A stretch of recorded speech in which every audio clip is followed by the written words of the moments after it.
Oi gente, meu nome é Anelise Júlio Costa, sou aqui da Neuropsicoterapia e estamos começando o nosso segundo vídeo sobre a série Adolescência. Curte o vídeo, dá um dislike no vídeo se você não gostou, segue a gente aí nos canais e nas redes. Bom, e nós estamos começando um mês de setembro que a gente comemora o Setembro Amarelo, que é uma prevenção, um mês de prevenção ao suicídio. E pensando em adolescência, eu gostaria muito de conversar com vocês sobre esses assuntos, sobre esse assunto, né? Conversar com você, pai, conversar com você, escola, conversar com vocês, profissionais e até com vocês, adolescentes. Então, já que a gente vai conversar sobre automutilação, ideação suicida, tentativa de suicídio, né? Eu gostaria de deixar um primeiro aviso muito importante brilhando aqui. Se você tem qualquer um desses sintomas que eu pontuei, procura ajuda. Esse vídeo não tem a intenção de ser qualquer tratamento. Tá? Esse vídeo é uma psicoeducação e uma breve orientação, tá? Quando eu digo procura uma ajuda profissional. Principalmente agora para você adolescente, tá? Tá cheio de médicos, psicólogos, né, e outros profissionais da área. Às vezes, num primeiro momento, se você tiver mais liberdade com algum coordenador da escola, que vai te escutar sem te julgar, sabe? E aí aqui eu também já começo o vídeo voltando aos pais e aqueles adultos que precisam lidar com essas questões de automutilação, o cutting, né? Os cortes que os meninos fazem, ideação suicida e suicídio. A gente precisa acolher, tá? E a gente vai discutindo isso ao longo do vídeo. Bom, esse fenômeno de cutting, né, vamos começar primeiro com a autolesão. Ele tem realmente aumentado nas últimas décadas, tá? E tem uma pesquisa da Universidade Federal de São João del Rei que mostra que em média de 10 a 14%, né, pegando aí um intervalo de confiança da estatística, dos adolescentes, de 10 a 14% dos adolescentes já se automutilaram pelo menos uma vez. Né? E normalmente, tá, na grande maioria das vezes, essa automutilação é uma estratégia para lidar com o sofrimento, mas mostra uma baixa capacidade de resolução de problemas. Por quê? Porque não leva a uma solução do problema. Traz um alívio, mas não se leva a uma solução do problema, né? A gente viu no outro vídeo anterior que a adolescência por si só é uma fase frustrante, e que a gente precisa lidar com situações novas e que muitas das vezes a gente entende, pelo menos, que a gente precisa resolvê-la sozinha, né, essas situações, e às vezes é difícil, né? E hoje a gente tem as redes sociais, né, onde eventualmente esses meninos se identificam. E eu falei de redes sociais, tá? E eu gostaria de deixar bem claro uma coisa para todo mundo. As redes sociais, né, os meninos encontram um apoio, encontram um suporte, né, entre grupos rola uma identificação. Porém, a gente não pode fazer uma atribuição de causalidade às questões trazidas, né, aos problemas gerados pelas redes sociais, a esse aumento, né, de comportamento autolesivo. Na verdade, a gente precisa aprender, né, e aqui até saindo um pouco, mas na adolescência a gente precisa ter algumas sacadas, mas indo um pouco para uma aula de argumentação, é um erro, é uma falácia a gente responder a problemas complexos com uma causa única, né? Então, assim, dizer que a gente tem esse aumento de comportamento autolesivo e de ideação suicida por causa de redes sociais, por causa de internet, é reduzir um problema complexo a uma coisa simples. Do mesmo jeito que dizer que o aumento da violência entre os jovens está associado ao uso de videogame, né? É simplificar demais o problema.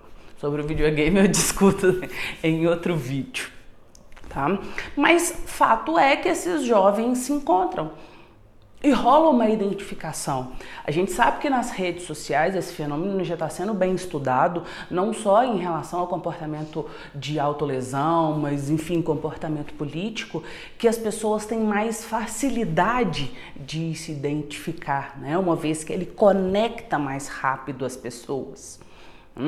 E aí já fica uma primeira dica em relação às redes sociais para os pais.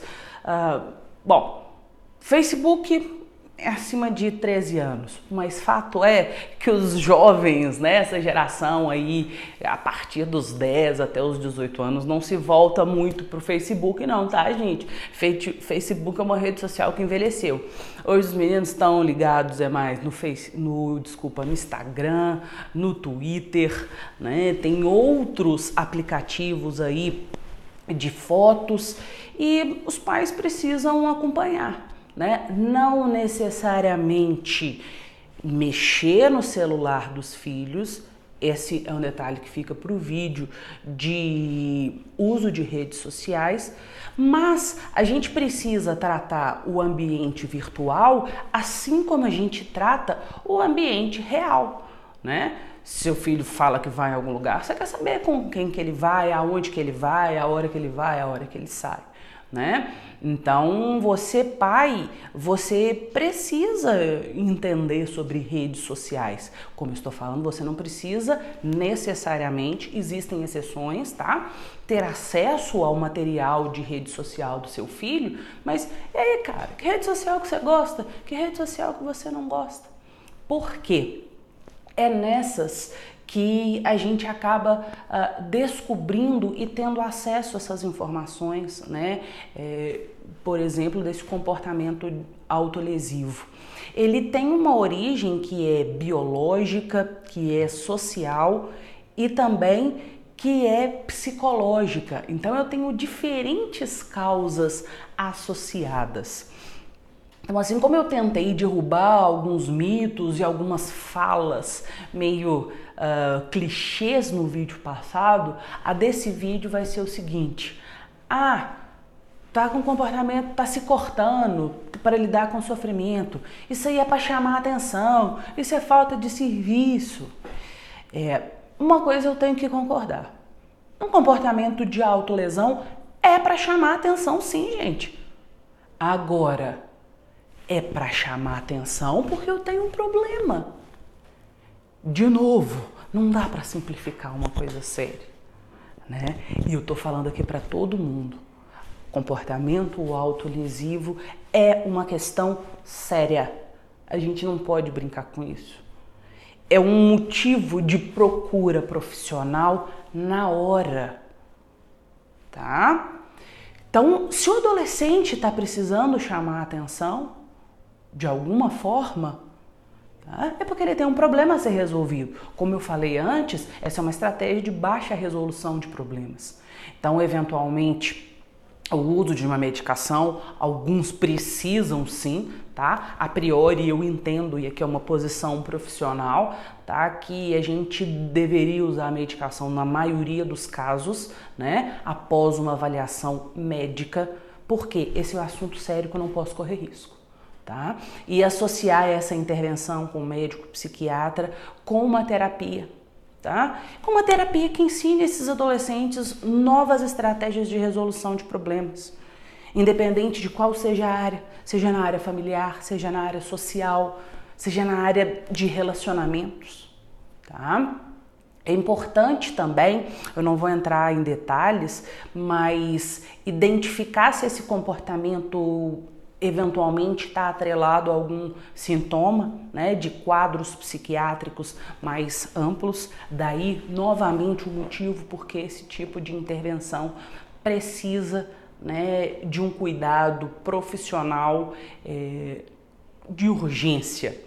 eu separo assim, né? Algumas situações elas são urgentes e outras situações são emergências. Emergência você para na hora, né? Urgência é resolver o mais rápido possível mesmo, tá? Normalmente, né, tô usando muito essa palavra no vídeo, mas enfim, normalmente esses jovens escondem esse comportamento de autolesão, tá? Então, por isso que é importante você, pai, estar atento ao seu filho, né? Eu vou evitar de dar detalhes de como isso acontece em partes do corpo, tá? Porque esse é um vídeo que está no YouTube e, como eu falei, o objetivo é dele ser uma psicoeducação, mas ficar atento ao corpo do seu filho, mudanças repentinas de humor, tá? Adolescentes mais agressivos normalmente indica problema, normalmente indica dificuldade, tá? E não necessariamente rebeldia, tá? Na adolescência, inclusive na infância, picos de agressividade, explosões de raivas são inclusive sintomas de quadros depressivos, de quadros ansiosos, que também, se a gente parar para pensar, é uma estratégia de baixa resolução de problemas, né? Então, assim, em qualquer mudança, tenta acessar o seu filho.